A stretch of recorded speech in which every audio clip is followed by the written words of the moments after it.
attendez bien, n'hésitez pas à vous mettre deux par chaise. Ça fera gagner de la place.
Vous pouvez continuer à parler entre vous. Je suis pas du tout prêt.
Bonsoir à tous. Et donc merci d'être venus si nombreux pour cette conférence de psychanalyse urbaine qui vous est donc proposée par l'ANPU, l'Agence nationale de psychanalyse urbaine, ainsi que par le collectif Existe et donc l'agence d'architectes partenaires de l'opération. Avant de commencer, je tenais à rappeler que toutes les recherches que vous allez découvrir font partie d'un plus vaste projet qui va donc consister à psychanalyser le monde entier.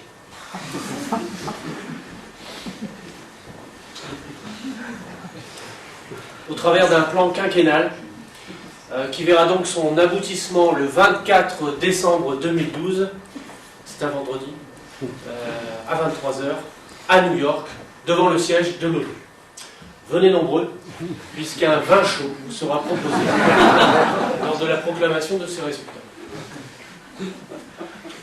Avant de commencer, je tenais à remercier les partenaires, les organismes qui nous ont aidés au cours de cette enquête, à commencer par la Saint-Brieuc agglomération Baie-d'Armor, SBABA, merci également à l'ODDCA, l'Office de développement départemental de la culture harmonieuse. Merci également au conseil, le conseil en général. Merci également à Parole d'hiver qui est à l'initiative de cette origine. Et merci aussi au Bistrot de l'Histoire et à d'autres organismes. Moins connus. Merci également à toutes sortes de personnalités singulières qui nous ont aidés au cours de cette enquête, à commencer par un gendarme en liberté, un gendarme retraité, je veux dire, une dame qui prétendait être la femme du Père Noël, et l'ensemble du personnel du bar-restaurant Le Café du Port à Saint-Brieuc, chez qui nous avons puisé l'essentiel de nos informations. Toutes ces personnes, nous tenions à les remercier chaleureusement, puisque déjà l'an dernier, elles nous avaient permis de mener à bien la psychanalyse urbaine des Côtes d'Armor,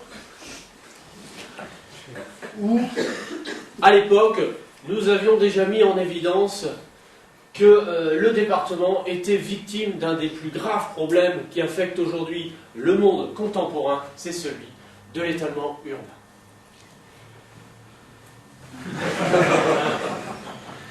Avec des pavillons qui chaque jour gagnent de plus en plus de terrain sur les terres agricoles, au point qu'aujourd'hui, rien qu'en France, c'est l'équivalent en surface d'un département de terres cultivables qui disparaît tous les 10 ans.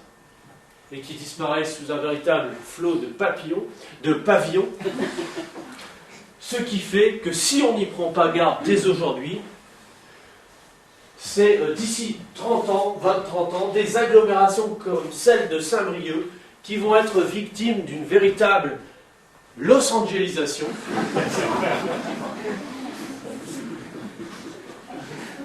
Avec des lotissements qui vont s'étaler sur un territoire de 100 km de long, sur 100 km de large, et des temps de transport pour aller de chez soi à son travail de l'ordre de 8 à 10 heures par jour. Ce qui fait que les gens ne pourront travailler qu'un quart d'heure par jour. Ils auront juste le temps de prendre un café avant d'entrer.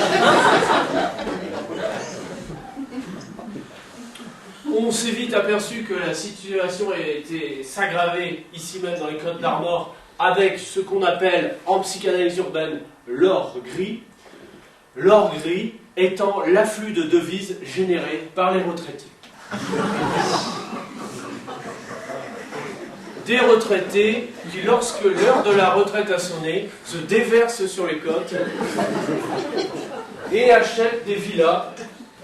Ils font bien sûr augmenter le prix du foncier, et les Costarmoricains qui veulent s'installer sont obligés de se replier à l'intérieur des terres, et là, ils tombent sur qui? Ils tombent sur des Anglais. Des Anglais en train de racheter l'intérieur des terres.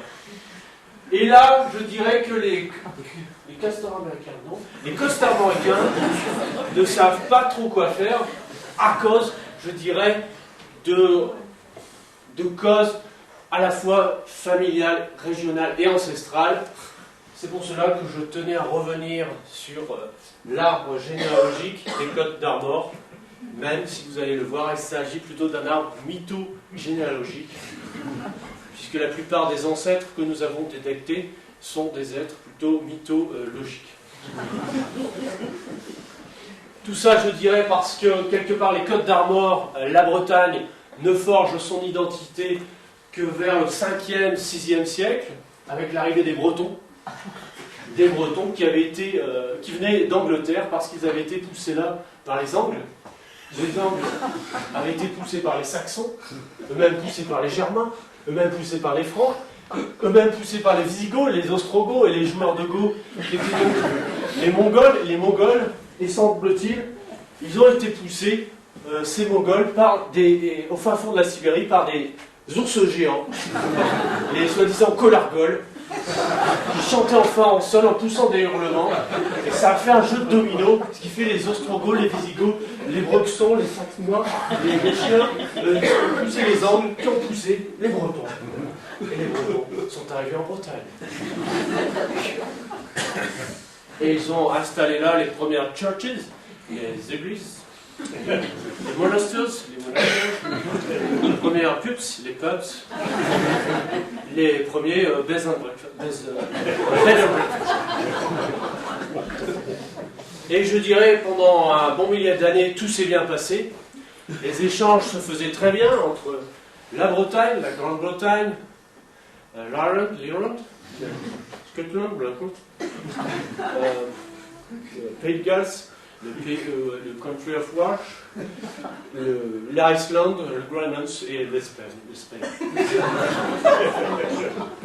Jusqu'au jour où, à la suite, je dirais, d'un mariage arrangé, la Bretagne s'est trouvée arrachée des mains de sa mère naturelle, la Grande-Bretagne, et confiée aux bons soins d'une mère adoptive qui n'était autre que la France. Et là, ça ne s'est pas très bien passé. Très vite, la France ne va cesser de mépriser la Bretagne, au point de traiter les Bretons de curateurs de fosses. Elle va même aller jusqu'à couper la langue de la Bretagne en interdisant la pratique de la langue bretonne. Ce qui fait qu'à partir du XVe siècle, la Bretagne s'est retrouvée coincée entre deux mers historiques en même temps. La Grande-Bretagne, qui s'appelait la Grande-Bretagne, alors que la Bretagne c'était la petite Bretagne, d'où semble-t-il le début du fameux complexe d'infériorité breton, et une mère adoptive qui va n'avoir de cesse que de dire à la Bretagne que le pire ennemi de la France, de la Bretagne, c'est sa mère, la Grande-Bretagne. Donc, c'était pas facile. D'autant qu'elle s'est rajoutée à ces deux mers la mer nourricière, le bel océan, qui a créé le principe du père absent, le marin breton, qui partait à la pêche, qui revenait pas souvent, pas tout le temps. À cela s'est ajouté une quatrième mer, la mer supérieure, la religion catholique, qui a posé comme une sorte de surmoi castrateur dans la région, chape de plomb, au point d'étouffer le deuxième père absent breton, le druide. Ce qui fait que si vous faites le calcul, vous voyez bien que la Bretagne s'est retrouvée coincée entre quatre mers hystériques et historiques en même temps, plus deux pères absents. Elle n'avait d'autre solution que de sombrer dans la dépression, donc dans la boisson.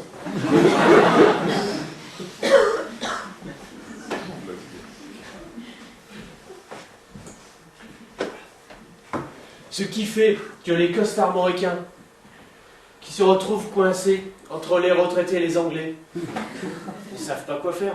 Ils ne savent pas quoi faire, ils ne savent pas si les Anglais sont des lointains cousins ou des gredins, est-ce que ce sont des amis ou des ennemis, est-ce qu'il faut leur tendre la main ou leur taper dessus à coups de gourdin. Ce qui fait qu'ils ne savent pas quoi faire, alors qu'est-ce qu'ils font? Ils font du pavillonnaire.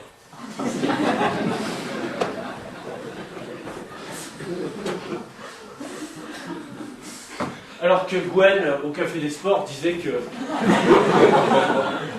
en Corse, ça ne se serait pas passé comme ça. Il y a longtemps que les Corses auraient mis dans les serrures des résidences secondaires la pâte à crêpes. Ou du lisier. Ou des cuisses de grenouille. Des steaks de cheval, mais le tout mélangé. Mais Yann, Café des Sports, disait oui, mais les Corses feraient moins les malins si l'Italie s'appelait la Grande Corse.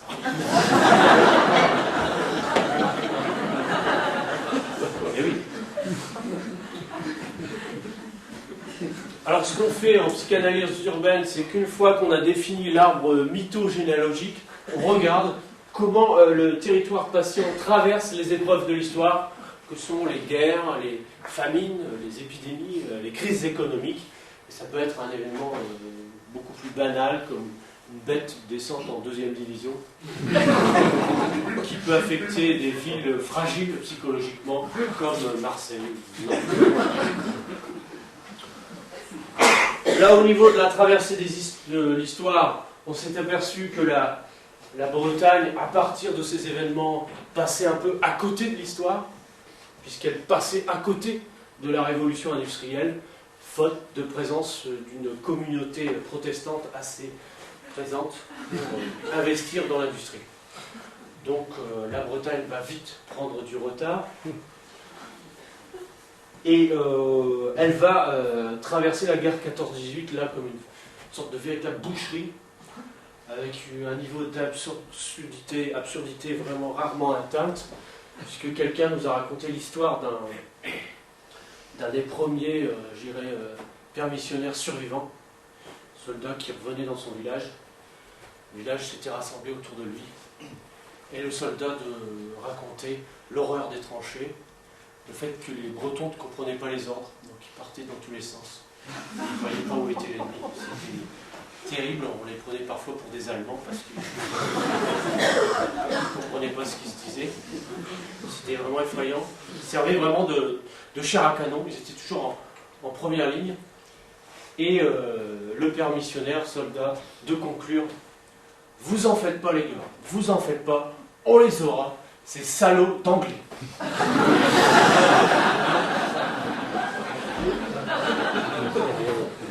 Ce qui montre, encore à l'époque, le degré d'incompréhension entre la Bretagne et sa mère adoptive, considérée comme une sorte de mère tueuse à l'époque. Quelque part, la Bretagne va retrouver la pêche, je dirais la pomme plutôt, va sortir la tête hors de l'eau lors de la Deuxième Guerre mondiale, où elle va se mobiliser, être capable de mettre en branle une formidable force collective lors de hauts faits de résistance. Et cet élan de collectivité, de solidarité, va provoquer, après la guerre, la fameuse révolution bretonne, la révolution agricole. Où quelque part, en moins d'une génération, la Bretagne va passer d'une agriculture qui datait du Moyen-Âge, où semble-t-il les cochons dormaient dans les salons, où les enfants poussaient eux-mêmes des moissonneuses boiteuses parce que c'était souvent des moissonneuses en bois ou même en granit, à une des agricultures les plus modernes d'Europe, avec, vous le savez, des conséquences environnementales pas toujours maîtrisées. Notamment au niveau des algues vertes, sujet que bien sûr nous avons traité lors du traitement envisagé à l'agence,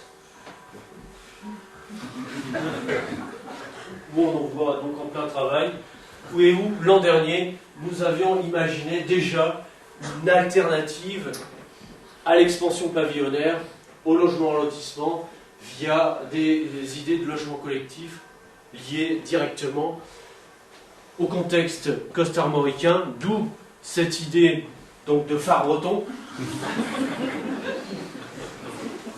avec des familles bretonnes qui pourraient loger dans 5-6 étages, et l'obligation de réserver le rez-de-chaussée à une entreprise. Comme ça, les gens pourraient aller au travail en prenant leur café. Deuxième idée que nous avions imaginée, c'est d'appliquer la loi des 20% de logements sociaux aux ports de plaisance, qui sont nombreux dans la région, au travers d'épaves de pétroliers ou de cargos qui pourraient être installés du logement social. Autre idée que nous avons eue en fin de repas, en fin de réunion, c'est carrément un village de saints. Des logements collectifs en forme de saints, avec au sommet des salles de réunion, avec des petits toits télescopiques. L'idée étant de quelque part de travailler avec une architecture plus en rondeur, en douceur, capable de sortir de la dictature des angles, qui fait rage dans l'architecture occidentale. Ça serait une façon de s'émanciper de sa mère, l'Angleterre, la terre des angles.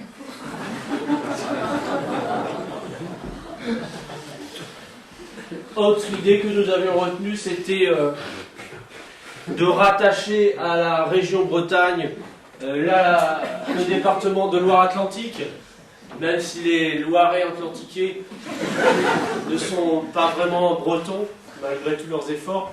Ils sont encore un peu arrogants, je trouve. Pour créer une plus grande région qui s'appellerait la Grande-Bretagne.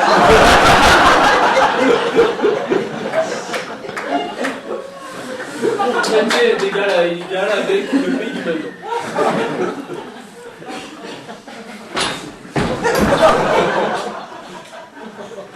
Autre axe thérapeutique, c'est bien sûr lié à l'affaire du joint français,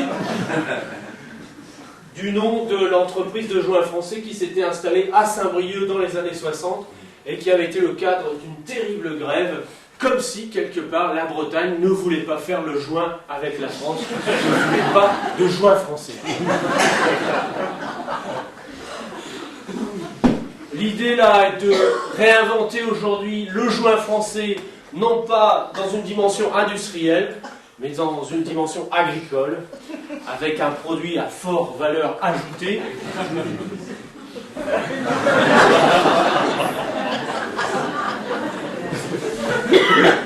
Capable d'apaiser les esprits et d'être une alternative enfin crédible à la fois à l'élevage intensif et à l'alcoolisme qui fait rage.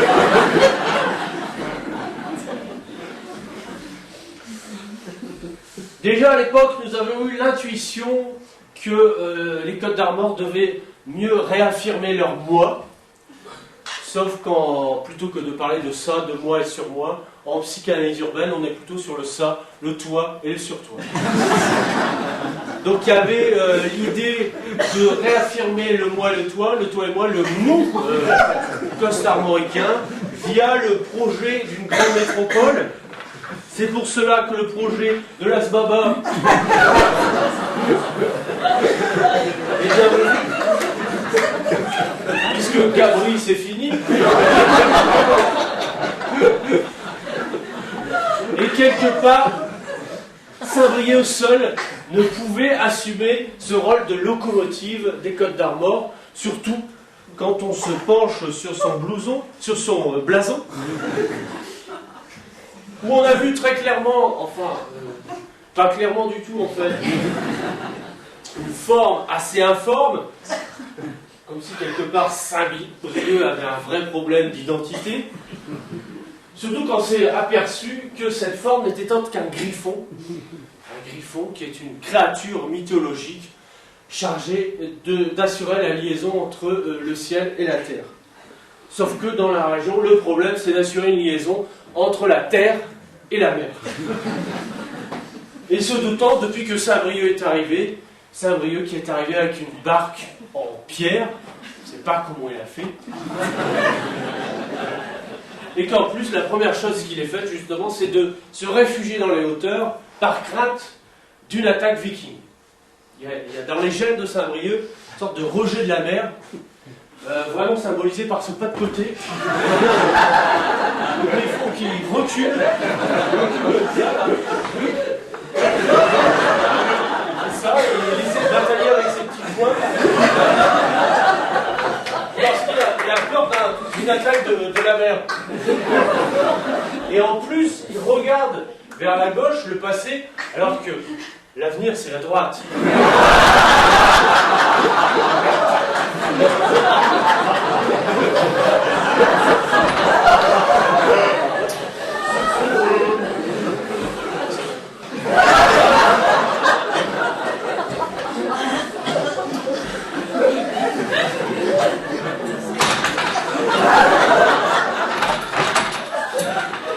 Excusez-moi. C'est pour cela.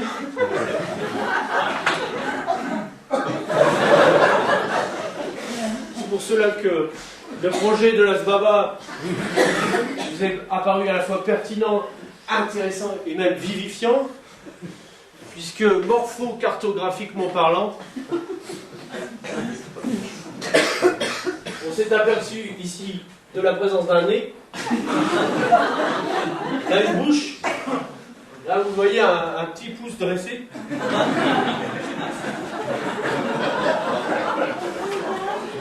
On a mis clairement en évidence une icône, une figure, celle de Saint Baba, avec ici son deuil, et son regard dressé vers la mer, réconciliation avec la mer nourricière, vers l'Angleterre, réconciliation avec la mer naturelle, et le pouce dressé, gonflé d'optimisme, qui montre bien que Saint Baba et les Côtes d'Armor, via ce projet, sont enfin sortis de la dépression. Ils sont capables de se projeter vers l'avenir, et donc à droite.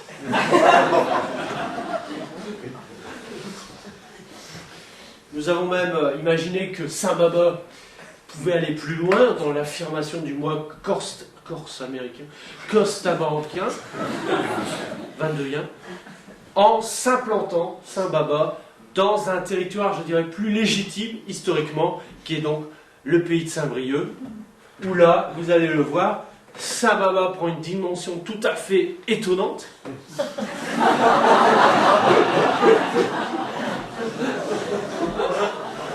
Puisque ça lui confère une coiffe, hein, une sorte d'aura mystique, druidesque, d'où retour du père absent, et ça lui donne une position, je ne sais pas si vous la voyez bien, ça, très décontractée, très apaisée, qu'on pourrait remettre en liaison avec le projet du joint français.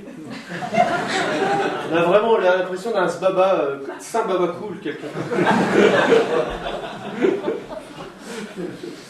Cela étant, pour que Saint Baba serve, je dirais, de modèle de société à l'ensemble du monde entier, qui, on le sait, est en train de marcher en modèle accéléré au point de courir à sa perte, il faut, je crois, quand même que Saint Baba résolve une des dernières névroses que nous avons détectées et que nous avons réussi à, je dirais, à symboliser via ce qu'on appelle en psychanalyse urbaine un PNSU, un point de névrose stratégique urbain, c'est-à-dire un lieu de la région où se focalise la névrose, et c'est incontestablement ici, le port du Légué. Parce que déjà dans le Légué, il y a cette notion d'héritage, un héritage fort douloureux, puisque vous le savez, c'est de là que partaient jadis les Terra Nova, et que souvent ils ne revenaient pas, ou ils revenaient dans un sale état, puisque semble-t-il l'agnole était la seule nourriture servie à bord. D'où c'est du port du Légué qui est né le concept du deuxième père absent, du premier père absent costarmoricain, le marin breton. Et cette absence se prolonge, on l'a découvert durant l'enquête, par le principe de la piste, le départ en piste, qui est donc cette tradition de s'enivrer à partir du vendredi soir jusqu'au dimanche après-midi, sauf que d'après les gens du Café du Port, du sport sportif, à cause des 35 heures et de la montée du chômage, les gens partent en piste à partir du jeudi soir, voire du mercredi soir, qui fait que perpétuer l'absence du père, le marin breton devenu mari. On s'est aperçu aussi qu'au niveau géographique, le port de Saint-Brieuc n'était pas dans une sorte de centralité, il était coincé au nord-ouest, il était quelque part relégué. Sentiment de relégation du port de Légué qu'on a revisité, découvert, amplifié en découvrant l'histoire du lieu, puisque c'est là que les réfugiés espagnols avaient été parqués, logés, je dirais, juste avant la guerre 39-45, que c'est là qu'on a emprisonné les réfugiés politiques durant la guerre 14-18, c'est là qu'ont été relégués les punks à chiens et leurs wagons dans les années 90-80, et pour augmenter cette impression de refoulement, on s'est aperçu qu'il y avait là une station d'épuration, une décharge à ciel ouvert, plus une déchetterie, comme si quelque part le port du Légué était la zone de refoulement, la zone de rejet, la zone où, quelque part, qui montre que la ville tourne le dos à la mer et qu'il y a une sorte de rejet du port. Rejet du port qui, quelque part, trouve son paroxysme lorsqu'on a découvert que l'île qui se trouve au centre du port s'appelle, certains le savent, donc l'île au lapin. L'île au lapin, qui se trouve face à la colline au lapin. Ce qui est une sorte de provocation, un pied de nez, un blasphème dans le monde de la marine. Vous savez, j'imagine que le lapin porte malheur dans la marine depuis qu'on s'est aperçu qu'il rongeait les cordes, qu'il rongeait les planchers, qu'il rongeait, paraît-il, l'intérieur des bouées et qu'il prenait la fuite lorsque le bateau coulait à cause des dégâts qu'il avait causés.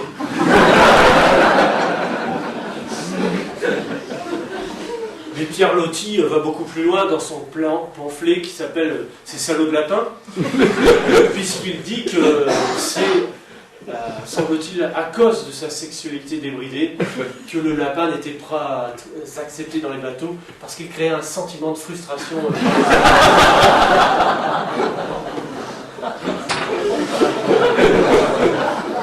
Salaud de lapin. En tout cas, c'est ça qui nous a donné vraiment envie de sortir, enfin, ça nous a donné la piste quelque part de la sortie de névrose via ce qu'on appelle en psychanalyse urbaine un SNC, un schéma névroconstructeur, celui donc de Asbaba. Au centre donc de cette névrose se trouve le rejet du porc.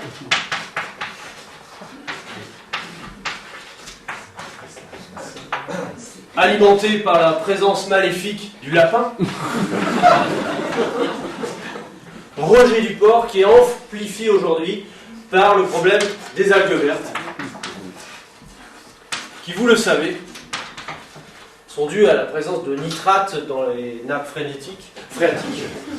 Donc, les algues vertes sont dues au rejet du porc.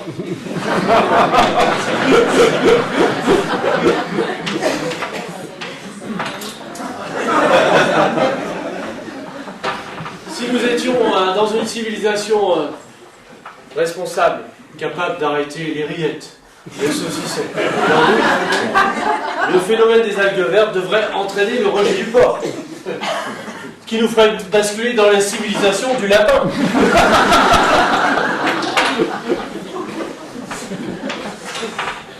Nous sommes donc dans un cercle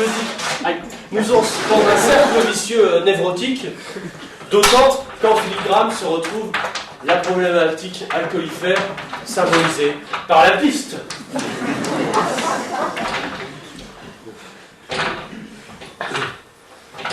Pour nous sortir de là, on a eu, après 3 jours et 3 nuits de travaux, une illumination. C'est qu'on pourrait sortir de ce cercle vicieux en privant ce baba de son S. Pour faire apparaître le fameux baba. Baba qui est qui est quoi? Qui est tout simplement, en Inde, une sorte de sorcier capable de donner des conseils ésotériques, métaphysiques ou ménagers à l'ensemble du village. Une sorte de druide. C'est de là qu'est née l'expression Baba Cool. Baba Cool, qui nous ramène à la mer.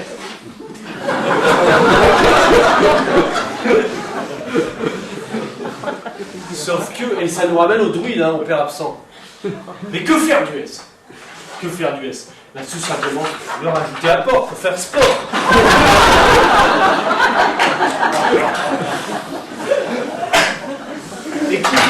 Et qui dit sport? Qui dit S? Qui dit sport? Dit qui?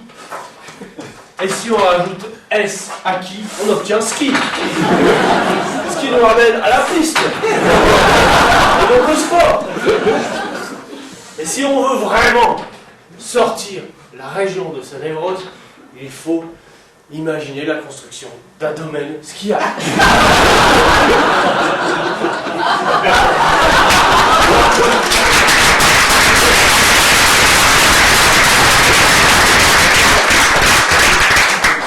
Alors vous voyez que ça résonne vraiment avec la région.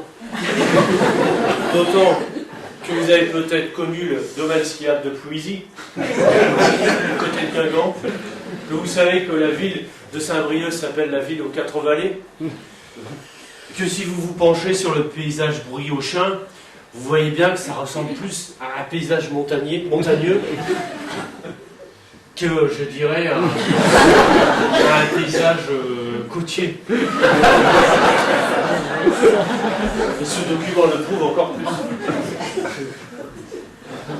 Un domaine skiable aurait l'avantage de relancer le tourisme en Bretagne, de réconcilier la Bretagne avec le tourisme. Et ce domaine skiable aurait pour centre, pour épicentre, je dirais, le port du Légué.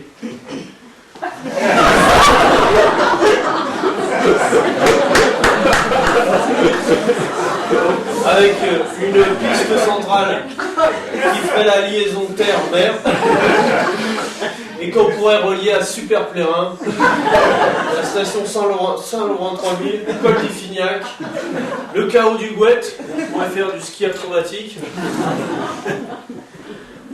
les carrières de Plérin, on pourrait faire une piste noire.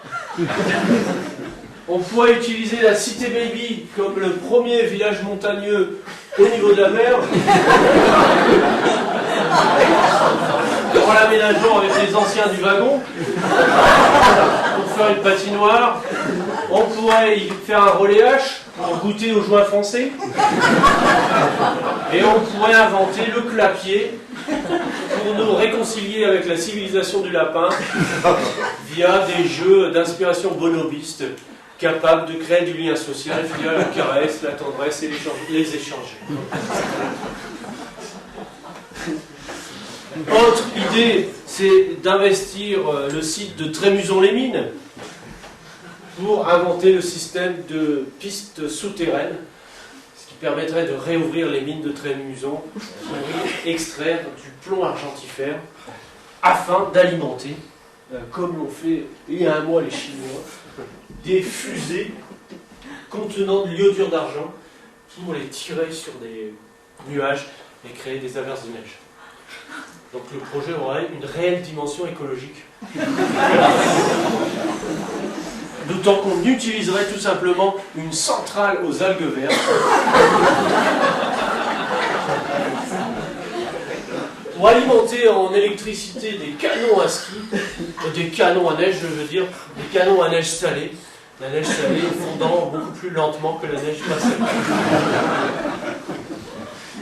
Cette centrale aux algues vertes alimenterait un téléphérique qui serait un peu un tramway aérien qui remplacerait dans le cœur des Briochins le petit. Tout ça donc dans un contexte de domaine de ski druidesque où vous voyez, vous pourrez skier sur des skis, après sur des skis nautiques, tirer sur l'eau et après pour partir dans du ski aérien. Ce qui vous permettra de couper du gui au passage. Je ne sais pas si ça va marcher. Autre idée qu'on a retenue, c'est de réinventer la combinaison de ski avec des peaux d'âne, des peaux de lapin, et aussi de réinsérer les chiens des punks à chiens via des courses de traîneau.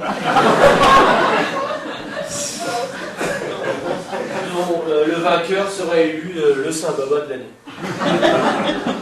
Voilà en gros le projet qui permettrait donc d'accueillir les touristes venus de Paris via la nouvelle gare TGV. Ce projet permettrait d'accueillir les skieurs anglais via l'aéroport de Trémuson, qui servirait enfin à quelque chose. Et donc ça permettrait au Côte d'Armor de se réconcilier avec sa mère adoptive, la France, sa mère naturelle, la Grande-Bretagne, sa mère ici, et ses deux pères absents, le druide devenu Saint-Baba et le marin breton devenu skieur. Alors, on en était là de nos recherches lorsque, vendredi dernier, nous sommes allés à la briqueterie pour nous rendre compte qu'un projet avait été lancé il y a 40 ans de cela, 50 ans même, sur l'Anse des Fignac, projet de polder, avec une digue qui relierait la pointe de Cesson à la pointe de la pâture en nylon. Ici, projet de polder que nous avions déjà pressenti, morphocartographiquement parlant, en voyant ici une sorte de toit. Voilà. On montre bien la direction du projet. Ce projet avait été étudié sous toutes ses coutures dès Napoléon. Et dans les années 60, on avait même envisagé d'en faire une base de naviplane. Alors, naviplane, personne ne sait ce que c'est. Ça semble être un naviplane, en fait, c'est un mélange de bateaux et d'oiseaux, d'avions. Des avions capables de devenir des bateaux. Voilà. Nous, ce qu'on a retenu, c'est l'idée de polder, mais l'idée de polder pour en faire de l'agriculture de proximité, pour relancer la dimension maraîchère de la Bretagne, dimension qui pourrait se réinventer via le joint français, via donc ce qu'on appelle en psychanalyse urbaine une ZOB, c'est-à-dire une zone d'occupation bucolique. La ZOB de la baie d'Armor.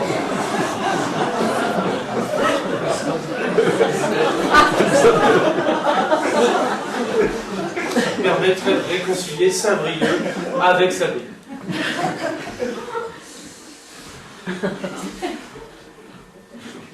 Est-ce que vous avez des questions?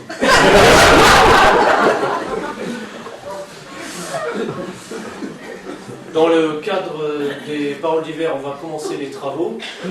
Et d'après William Domenech, le directeur artistique, peut-être l'an prochain, il y aura des possibilités de visite de la ZOB avec des dégustations de joints français, et aussi des visites du clapier. On va faire des exercices, faire du lien social entre vous. Donc voilà, l'idée qu'on a eue aussi dans ce cadre merveilleux, c'était de réconcilier Saint-Brieuc avec la baie d'Armor pour que quelque part ils deviennent agglomérés. Alors, je vous remercie de votre attention. Alors, un pot vous a été préparé par la mairie d'Ifignac, qui a vraiment été gentille de nous accueillir. Et une fois que vous aurez bien bu, je vous inviterai à quitter la mairie en poussant des hurlements de joie. Des grognements de plaisir, ainsi que des vagissements de satisfaction, afin d'attirer l'attention, comme ça un peu, afin d'attirer l'attention d'éventuels spectateurs qui douteraient du sérieux et de la qualité des travaux ici proposés. Merci à tous, bonne soirée.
On a une reconversion pour la baie. Ouais. Ah, il y en a quelques plantations.